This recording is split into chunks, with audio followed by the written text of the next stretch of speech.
Hello and welcome to What the Flick. I am Matt Atchity. That is Christy Lemire from ChristyLemire.com and RogerEbert.com. That is Alonso Duralde from The Wrap and the legendary Linoleum Knife podcast. It really is. It really is. You're our OG podcaster. You know that. Oh, right? I'm maybe second generation, but I appreciate it. So big weekend at the movies. Little show called the Oscars, another little show called the Indie Spirit Awards, and the Razzies, which we probably won't talk about that one. Also, some movies opened last weekend that kind of nobody went and saw. Instead, everybody continued to go see Black Panther. Yes. Because it was #1 at the box office yet again. What did it make this weekend? It made a lot of money. All the money. All the made money. $65.7 million. Yes. For its third weekend. For its third weekend. It is the third highest third weekend of all time, and if actuals come in a little bit higher, it will beat out Avatar for the second highest third weekend. What I particularly like is that figure is over twice the cumulative number that both Red Sparrow and Death Wish, the other wide releases that opened, the new movies combined. Red Sparrow did $17 million. I don't know what's wrong with everybody. We told you not to go see it. Death Wish, the remake, $13 million. That was one they didn't even screen. I think they did. Did it? But they didn't want us to see it. Like a few people. Like the three of us? Like the three of us It was Wednesday night. That's when I do Who Shot You, so I didn't get to go. Okay. But, I had something else on Wednesday night. But I don't think I even heard about a Death Wish screening. Did you even at least hear about one? I did because I'm an assigning editor, so I have to chase this stuff down. But I did have to chase it down, so yes. Right. We did. Eli Roth's Death Wish, which it feels like bad timing for a movie glorifying gun violence like that. Call me crazy. Right. Yeah, and but you really want to trust it to somebody tasteful like Eli Roth. Understated horror, stealthy horror. I like Eli Roth. I do. As a person, okay. I do. He's got a brand. He knows his brand.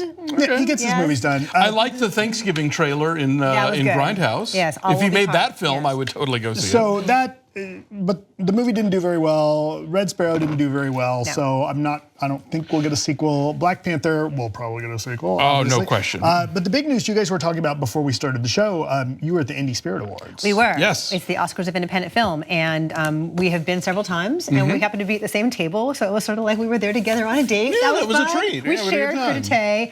And what's cool about the Independent Spirit Awards or the Film Independent Spirit Awards, as they are now called, is that they kind of align with the Oscars in terms of nominations, but then they'll find really cool, out of the box, unexpected, smaller movies, unheralded performances that the world should see, and they kind of shine a light on those. And so you have in the acting category, Best Actress, you have like Regina Williamson. Regina Williamson from Life and Nothing More, right? Which is going to be opening later this month, next month. And The Rider had some of the most nominations of all. It doesn't even come out until next month yet, including picture and director. And it's beautiful. So Get Out won Best Picture and won Best Director at the Spirit Awards. Lady Bird won Best Screenplay, which sadly went home empty-handed from the Oscars. Yes. One of only 2 Best Picture nominees to not win anything at the Oscars, but it did get Best Screenplay for Greta Gerwig. It did, yeah. And so, like Timothée Chalamet won Best Actor because Gary Oldman was not there. The Spirit Awards have to have a certain budget. They had to come in at $20 million or below, and so. I'm guessing Darkest Hour did not. Yeah, and I think, and even if it had, I think Darkest Hour probably qualifies as a British film because of all the. Between American. So things. It's a looser day. Nick Kroll and John Mulaney host it. They aired on IFC. If you missed their monologue, go find it on YouTube. It's hilarious. Yeah, it is the Me Too Times Up monologue that like the world needs. Yeah, so, it was the monologue that Jimmy Kimmel was not gonna give. Yeah, and we knew that. And Kimmel kind of danced around it, but like Nick Kroll and John Mulaney named names and told stories, and it was hilarious. It was very fun. Andy Samberg had a very funny song, as he always does. But the Kristen Wiig moment, yeah, that didn't play too well. Not so much, and it felt like a weak tea version of a character that Kate McKinnon does periodically. So, but all in all, a really good show. Moves along at a good clip. Faces Places won an Independent Spirit Award, so take that, Academy. Did I see that Anya Sparrow was actually there? She was. Oh, I took a picture with her. Yeah. That was the one celebrity photo I wanted was Anya Svarda, and I got it. I was looking at that because you posted it to Facebook, and I thought, okay, is that the cutout? No. The actual flesh and blood Agnes was there, and she was there at the Oscars. Sadly, I mean, to but she doesn't travel. That's a big. She came to town. Well, she does sometimes. She came last fall for the governor's dinner when they honored her, and then Charles Burnett and Donald Sutherland with the honorary Oscars. So it would have been exciting because she was up for being the oldest Oscar winner ever, which now James Ivory is. Yes, which is also lovely. Which is also great that he won. But also it would have been the first time that somebody had won an honorary and a competitive Oscar in the same year. But it was not to be. Yeah, so it's a fun day, and the fashions are looser. You could wear like jeans. Yeah.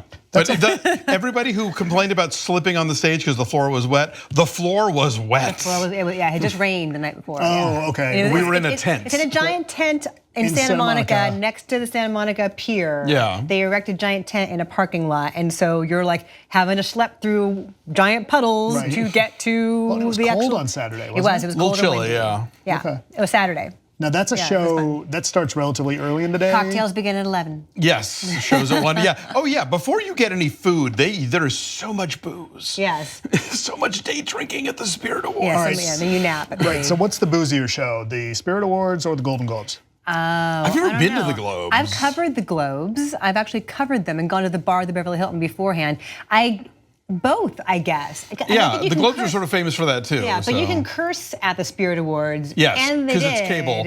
And then there's one whole bit, which is the Camille and Johnny bit and Lil Rel. Like there's a whole bit where like their prompter was messed up and they kept asking it to be rewound. And then go back. And they were like, yeah, they were like, this isn't a bit. We're failing up here, but they made it work. Every other word was F.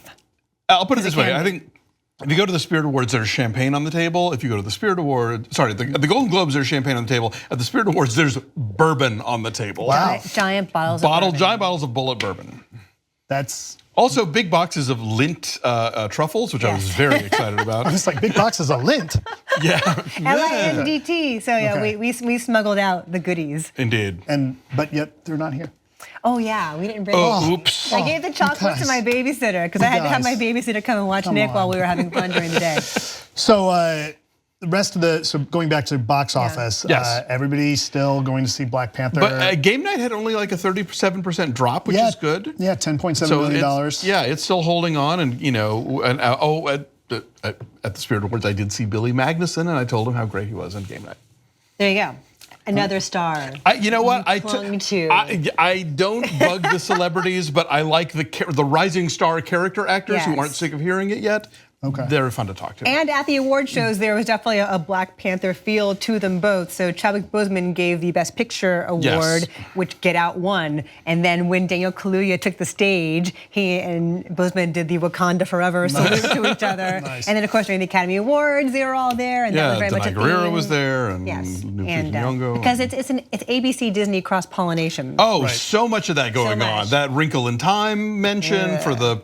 Well, we'll get to that. We'll get to that. So, but real quick, since we're talking about stuff that happened this weekend, what do we think about have you guys watched the trailer for Mary Poppins, that teaser trailer? No. I don't watch trailers. If I can ever avoid them, I don't watch trailers. I did. It's fine. Yeah. It's Emily Blunt. It's Emily Blunt. And Lin-Manuel Miranda as Bert. Yes. Oh, okay. Yeah. That seems doable. And I bet his English accent is better than Dick Van Dyke's. Everybody's English accent is better than Dick Van Dyke's. And that very much explains why Lin-Manuel Miranda was sitting where he was sitting in the Oscars. Now that explains there that. you go. That cannot be a coincidence because he had amazing placement. He is because he's now on. He's a Disney player. Yeah. Okay.